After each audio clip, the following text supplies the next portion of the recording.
السلام علیکم دوستو، دبئی کے اندر 17 سے لے کر 21 نومبر تک ایک ایسی ایگزیبیشن ہو رہی ہے جس میں 58 کمپنیوں کے جہاز، ہیلی کاپٹرز، جیٹس وہ اپنی نہ صرف پیش کیے جا رہے ہیں بلکہ ان کے ہوائی کرتب بھی ہوں گے، ان کی نمائش بھی ہوگی. اور اس کے اندر جو سب سے بڑی ڈسکشن چل رہی ہے وہ ایک ایسے کمپیریزن کی چل رہی ہے جو ہو ہی نہیں پا رہا. جی ہاں، جس پر اعتراض انڈیا کی طرف سے بہت ہو رہا ہے، اور وہ کمپیریزن ہے پاکستان کے بنائے ہوئے JF-17 تھنڈر بلاک 3 کا تیجس کے ساتھ. کیا تیجس اس کا مقابلہ کر سکتا ہے؟ یہ فیصلہ مقابلے سے پہلے ہو گیا، اس پر بھی بات کریں گے. اور اس جو ایگزیبیشن ہے اس کے اندر کون کون سے ممالک کی کمپنیاں کیا کیا دکھا رہی ہیں، اور اس ایگزیبیشن کی سگنیفیکنس بڑھ کیوں گئی ہے خاص کر عرب اور افریقن ممالک کے لیے. میں ذوالقرنین شیخ آپ کو خوش آمدید کہتا ہوں. 17 سے لے کر 21 نومبر تک دبئی کے اندر یہ ایک ایسی نمائش ہو رہی ہے جس میں 58 کمپنیوں کے فائٹنگ جیٹس، ہیلی کاپٹرز دنیا بھر سے جو ہے وہ جو آپ کہیں نا ایک ایسا فلائنگ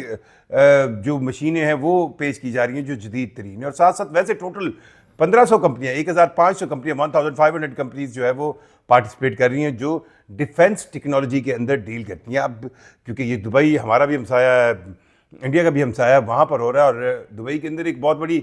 لوکل کمیونٹی بھی آپ کہہ لیں، انڈین اور پاکستانی ہے، تو کمپیریزن آ جاتا ہے پاکستان انڈیا کا. لیکن پاکستان کی طرف سے جو اس کے اندر دو سب سے نمایاں چیزیں ہیں، وہ ایک تو JF-17 تھنڈر بلاک 3 ہے، اور دوسرا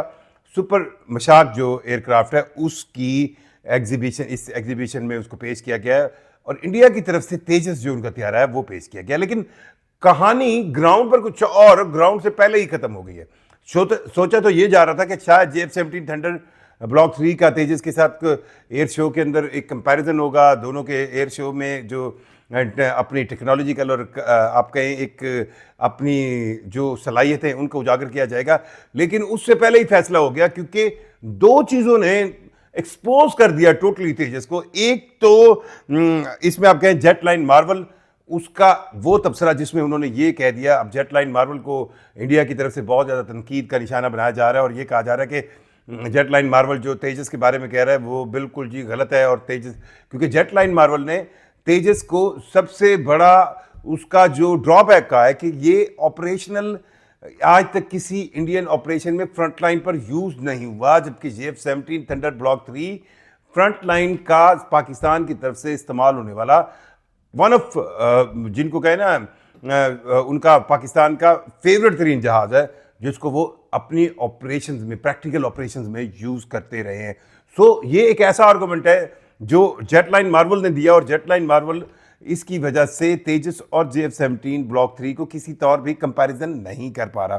اور نہ ہی کر رہا ہے. سو یہ مقابلہ شروع ہونے سے پہلے ہی ختم ہو گیا، جو کہیں نہ کہیں سوشل میڈیا پر چل رہا تھا کہ دبئی ایئر شو کے اندر جو ہے وہ JF-17 بلاک 3 اور تیجس کا مقابلہ ہوگا. دوسرا جو رائل ایروناٹک سوسائٹی ہے اس نے بھی کچھ کمپیریزن دیے ہیں، کچھ کوالٹیز بتائی ہے. رائل ایروناٹک سوسائٹی کا جو آرٹیکل ہے اس میں انہوں نے لکھا ہے کہ اس دبئی کے ایئر شو میں بہت سی چیزیں ایسی ہیں جو خریداروں کے لیے بہت توجہ کی مرکز ہیں. خاص طور پر انہوں نے جو دوحہ کے اندر قطر میں اسرائیلی حملے کے بعد عرب اور افریقن ممالک کی پاکستان پلس چائنا کی ٹیکنالوجی کی طرف بڑھتی ہوئی توجہ ہے. انہوں نے اپنے اس آرٹیکل کے اندر پاکستان کے CM-400 AKG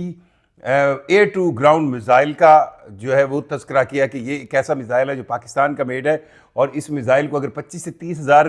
فیٹ کی بلندی سے یہ چلا جائے تو وہاں سے یہ ہائپر سونک بھی ہو جاتا ہے. اور پھر اس کے ریڈار سسٹم کو بہت زیادہ ڈسکس کیا گیا ہے کہ اس کے اندر ڈیول ریڈار سسٹم ہے، یعنی یہ تو ایک پیچھے اگر مطلب ایک کنٹرولنگ ریڈار ہے، اگر وہ ریڈار بھی بند ہو جائے تو اس کے اندر اپنا سگنیفیکنس سیلف ریڈار سسٹم بھی موجود ہے اس میزائل کے اندر. پھر پاکستان کا جو A2 گراؤنڈ اور ویپنز ہے جن میں تکبیر جو پاکستان کا ایک آپ کہہ لیں ایک ایسا ویپن ہے جس نے 2019 میں بھی سری نگر ایئر بیس پر جو حملہ ہوا تھا جس کو BBC نے رپورٹ کیا تھا اس میں اس کا استعمال کیا گیا تھا. اس کو بتایا گیا کہ یہ ایک ایسا ویپن ہے جو بہت زیادہ اٹریکٹ کر رہا ہے کسٹمرز کو اپنی طرف. سو اس کے بارے میں بھی انہوں نے یہی کہا ہے کہ یہ ایک ویپنری سینس میں اٹریکشن ہے عرب ممالک کے لیے بھی اور افریقن ممالک کے لیے. اچھا، اس دبئی ایئر شو کے اندر جو سگنیفیکنس ہے پاکستان کے لیے کہ بہت سی چیزیں جو چائنیز ٹیکنالوجی کی ہیں وہ بھی پاکستان پریزنٹ کر رہا ہے. جیسے PL-10 اور PL-15 میزائل ہیں, ان کی بھی پریزنٹیشن جو ہے وہ اس دبئی ایئر شو میں ایگزیبیشن میں پاکستان کر رہا ہے. اور اس PL کے بارے میں PL-15 کی تو ہسٹری جو ہے وہ زبان زد عام ہے, جس کی وجہ سے رافیل گرائے گئے, اور ان PL میزائلس کو لے کر اب بہت سے خریدار جو ہے وہ اس کو لینے میں جو ہے انٹرسٹڈ ہے. اس پوری ایگزیبیشن کے اندر جو سب سے اہم بات ہے وہ یہ ہے کہ وہ خلیجی ممالک, وہ عرب ممالک جن کو خطرات ہیں اسرائیل سے, اور انہیں یہ کنفرم ہو گیا جب دوحہ کے اندر, قطر کے اندر اسرائیل نے حملہ کیا کہ انہیں صرف امریکی سپورٹ جو ہے وہ ان کے لیے کافی نہیں, اور انہیں اپنی طور پر بھی اور ایسی ٹیکنالوجیز انہیں ایکوائر کرنی ہوگی جس میں کم از کم ان کو دفاع کا جو ان کی صلاحیت ہے وہ برقرار رہے. سو اس سینس میں اب ان کو اکنامیکل جو اکوپمنٹس نظر آ رہا ہے جس کی فوری ان کو وہ مل بھی سکتا ہے, کیونکہ امریکہ سے جو ملٹری اکوپمنٹ ہے اس کی خریداری گلف کے لیے بہت زیادہ مشکل ہوتی ہے, عرب ممالک کے لیے بہت زیادہ مشکل ہوتی ہے, کیونکہ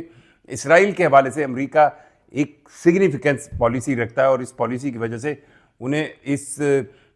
ہتھیاروں کو دینے میں, مہیا کرنے میں ایک ٹائم لگتا ہے. سو اس لحاظ سے یہ جو رائل ایروناٹک سوسائٹی کا آرٹیکل تھا اس میں بہت زیادہ اس بات پر زور دیا گیا ہے کہ یہ جو پچھلی مئی کی جنگ ہوئی ہے اس میں پاکستان اور چین کی ٹیکنالوجی ابھر کر سامنے آئی ہے, جبکہ رشین ٹیکنالوجی انڈیا کے تھرو نہ صرف اس رشین ٹیکنالوجی نے کوئی زیادہ پلے نہیں کر پائی, اور S-400 کا بھی اس آرٹیکل میں ذکر کیا گیا کہ S-400 وہ رشین سسٹم ہے جس کی بیس پر رشیا بہت زیادہ آرڈرز لے رہا تھا. مطلب S-400 وہ دفاعی نظام ہے جس کو رشیا سیل آؤٹ کرتا تھا, اور اس کے ساتھ اور بھی بہت ساری جو ڈیفنس پوائنٹ آف ویو سے ان کا اکوپمنٹ ہے وہ سیل کرتا تھا. اور S-400 جو ہے انڈیا لینے والا ان ممالک میں شامل ہے جس نے S-400 کو اپنی ایک سمجھیں اپنی ڈیفنس لائن کی ریڑھ کی ہڈی بنایا تھا, لیکن اس کو وہ ریڑھ کی ہڈی نے وہ ڈیفنس نہیں دیا جو وہ اس سے سوچ رہے تھے, کیونکہ مئی میں اس S-400 کو کئی جگہوں پر پاکستان نے نہ صرف بریچ کیا بلکہ اس کے ریڈار بھی تباہ کیے. پھر اسی S-400 کی وجہ سے پاکستان کے واک سسٹم جو ہیں مئی والی جنگ میں اپنے